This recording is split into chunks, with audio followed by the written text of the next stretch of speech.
Okay, Steve here, and once again we are talking about the Democrat debates. This was night 2 of the first Democratic debate, and this was 10 different candidates from the night before. And once again, I'm going to give you the big losers and winners of tonight's Democratic debate. So we're going to do things a little differently. Last time I gave you the big winners first. This time we're going to go with the big losers first. And at the bottom of the list, the person who did the worst last night, I think, was Andrew Yang. And if you don't remember him exactly, that's why he's on the bottom of the list. He was asked 2 questions, which, if we were to be fair, that wasn't fair to him. Like I said, only 2 questions that were directly asked to him, as opposed to other candidates who got all sorts of questions and were allowed to follow up. But you know what? Not all of that is on the moderators, even if they were trying to rig the system. Yang, he had to be assertive. Some of the other candidates, they were in the same boat as him. The moderators couldn't give 2 fucking shits about them, yet they found a way to be remembered by speaking up. Kristen Gillibrand is an excellent example of this. To be perfectly honest, I don't know if they ever asked her any direct questions. That's like, hey, Senator Gillibrand, what do you think about this? Or what did you say about that? Yeah, Gillibrand, she would just pipe in here and there. Same thing with Marianne Williamson. They didn't wait to be told when they could, answer a question. They jumped in there. And Andrew Yang, he didn't do that. Now, he has said that his mic got cut off, but still, you think he would have found a way to get, some attention if he had thought about it. If he had been more assertive. And that's why, like I said, he's at the bottom of the list. Next up, Hickenlooper. Kind of the same thing. He was letting the moderators decide when he could talk. And when he did talk, Jesus fucking Christ, Hickenlooper. I mean, he wasn't as bad as Delaney, but it was the same goddamn moderate shit that's just going to go nowhere. And this one's whining about, but if we embrace Bernie's socialist programs, the Republicans are going to say mean things about us. Oh my God, it doesn't matter what you fucking do. The Republicans are going to call you a bunch of communists. It doesn't matter what policies you go with. They're going to call you fucking communists, fucking hippies, fucking bleeding hearts. You fucking should know this, fucking Hickenlooper. Ugh. Okay. Moving along, Bennett, that's another one. Like I said, he just kind of waited to be told when he could talk. And when he did, he didn't really offer anything too snazzy. But obviously a lot better than fucking Hickenlooper. Okay, moving on to someone, Swalwell.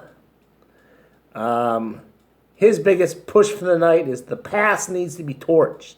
I mean, the torch needs to be passed. He's talking about Joe Biden years ago said the same thing. Yet here he is, this old fart still on the stage, and that was kind of his pushing point, that they needed a younger generation to take over.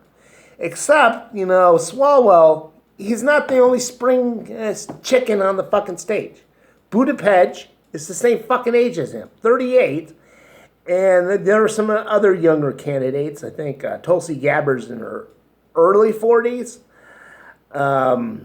Yeah, so he didn't stand out as the best choice of the youngins. To be perfectly honest, he came off as pretty goddamn immature at points. And like I said, even if they go with younger candidates, I don't think he'll be the choice. Okay, and now we come up to the midway point, and I gotta say it, Joe Biden. Yeah. Not a good night for good old Uncle Joe. The knives, they really came out for him. And I think I kind of mentioned this with Andrew Yang and some of them about how the moderators, fucking NBC, they got their fingers on the scales and they're always asking Joe some pretty tough questions tonight, which is fair in the sense that, he's got a past. He's said terrible things.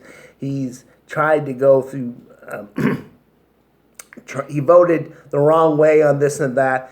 He's also got some good stuff, which he brought up. But like I said, they were not having him tonight. And it wasn't just the moderators. Kamala Harris, kind of unprompted, she went after fucking Joe Biden for that shit that he said about the white supremacists and how, he missed the good old days where he could work with anyone. And I don't think that was just political on her part. Although if it was played out pretty well. I think there's some genuine dislike for what Joe Biden had said about those guys. And, I think Harris took it personal. I think Booker didn't like it. And Bill de Blasio, who's not African American, like those, the two I mentioned just then, but, he married into it. He has children who are partially African American, so he didn't like it. And yeah, so this all kind of came back to haunt Biden, and he's kind of struggling up there, saying, yeah, but I've been a good guy here and there. Yeah, not a good night for Uncle Joe. It's kind of sad to see, actually, because, the media, they prompted him up as the front runner, and then they kind of looked at it and said, no, actually, they hate him. So if we want to get one of our candidates to win, we got to burn that bridge behind us. And that's what we saw here tonight. And yeah, it was kind of sad, but still, I don't want Biden to win. So. Someone I've already mentioned, Gillibrand. Like I said, thumbs on the scale. For some reason, the moderators fucking hate Kristen Gillibrand. Maybe it has something to do with fucking, what's his name? Al Franken. They were all good friends with him. And fucking Gillibrand went after him after you found out what a jerk Al Franken could be at times. And, they held it against her because, like I said, I don't think they asked her any direct questions. All the group questions she got in on. But I don't think they ever really looked at her and said, hey, Senator Gillibrand, what do you think about this or that? So she had to be assertive and just pipe in on things that no one was asking for her opinion on. Okay, next up, Sanders, Bernie. Yeah, in fourth place. I think it would have done better, but like I said, if it had been for those moderators with those thumbs on the fucking scale, because they don't like Bernie either. Knives were out for him as well. They're asking him questions about gun policies and things he's said, like how he would get his programs through. I mean, in a sense, it would be fair enough if they treated everyone that way, which they fucking didn't. But I think Bernie, he's an old pro at this, an old hand, so he was able to defend against some of it, but not all of it. So, yeah. Third place, Mayor Pete Buttigieg.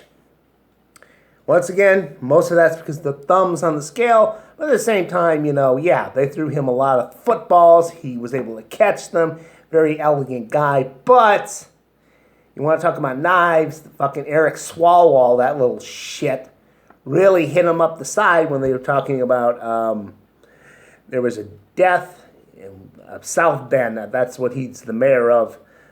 Police shooting, and it's white.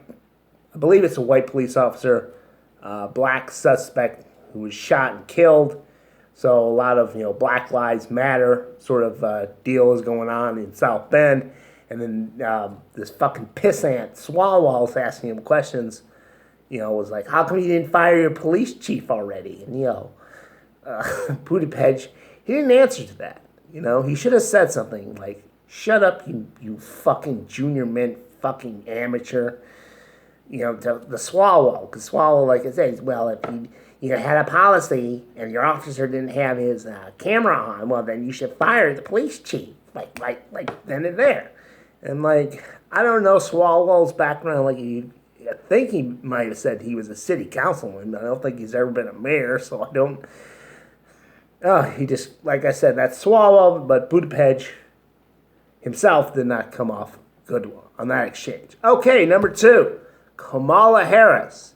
Tonight was her night. A lot of that, once again, thumbs on the scale. because they kept throwing her footballs but she kept on catching them. And like with the Biden, that little surprise there, that was all her. The fucking Maddow and fucking Chuck Todd did not give her any, question about what she thought about what Joe Biden had said. They didn't set it up for her. She went out and got that herself and said, hey, you're all talking race. I'm the only African American up here. I got something to say. And she took charge. So yeah, that's what gets her to number 2. And of course, the big surprise, number 1, Marianne Williamson. Yes, that hippy-dippy chick with her ideas. She thinks that she can win everything with love. I know what you're saying. She's not going to be president, Steve. Who the fuck cares? You think it's such one-dimensional terms. I think she won tonight just because she's put herself in just political immortality. People will never forget what she said tonight up on the stage. She's going to go down the same lines as Ross Perot or Lyndon LaRouche. All these other fuckers are going to be forgotten unless one of them wins. But Marianne Williams, yes, the big winner tonight. Love conquers all.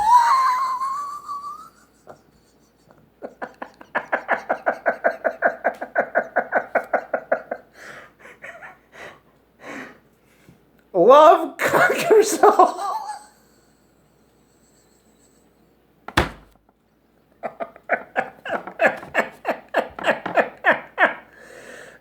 I'll tell you who the real big losers are. Fucking Saturday Night Live. I bet they wish they did shows in the summertime.